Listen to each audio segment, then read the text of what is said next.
嘛，民众党政治现金加小木的风波，当时咧做竞选办公室总干事的黄珊珊，昨下晡有出来开记者会，有会实的。伊嘛声称讲，目前处理了后，目前加起来已经发现80多条小木有顶打。民众党内即嘛是呼吁黄珊珊爱撕掉立委，也让黄珊珊伊表示，目前上介重要的代志是爱查好清楚。 民众党主席关天新含政治现金风波，民众党19下晡举行查销记者会，迄时阵的竞选总干事黄珊珊记者会就开始，道声对所有人会实的个性进财务处理过程有严重问题，申报过程正含糊，各丰富2笔5登记加真1笔到9个小件支出项目。这次财务处理过程有严重的瑕疵，申报的过程非常的匪夷所思，光停车费、餐费。 还有相关的住宿费，其实都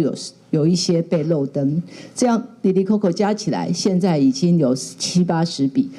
强调所有劳保支出都有凭证甲档案，查到部分拢无牵涉不法，竞选团队也加速比对，暗过党内目标指向黄珊珊。前民众党秘书长谢立功表示，黄珊珊应承是立委了后个先头，这是负责任的方式。我们的所有的同仁会一起面对，而不是单纯的只是。 保全个人，或者是把责任推给别人。国体10月提出党部改革，包含财务监督委员会登记合作律师团、成立应变小组、加善后小组，各点名由黄珊珊负责善后小组。经国体幕僚积极救援兼裁判，也个党内一直拢有财务委员会，为什么拄到总统大选都无呢？民众党他们一直以来啊都有这个财务委员会嘛奇怪，为什么碰到总统竞选？ 这么重要的竞选，居然没有这个委员会，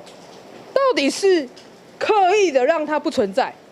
还是说不小心？常常在讲说什么中评会是这个共同的决议、集体决策，但实际上我相信这个决策要做，还是要看皇上的脸色而定嘛。党内还是有中央委员会嘛，也有中评会，还是会看的。事实上也不会邱元见裁判，因为邱元跟裁判会不同组的人。 国体强调坚持责任政治，既然黄珊珊是迄时阵的竞选总干事，都要将代志做完，所以才会由伊来做善后小组召集人。民众党按算20个开中评会，由当事人来说明了后，再个决议。记者综合报道。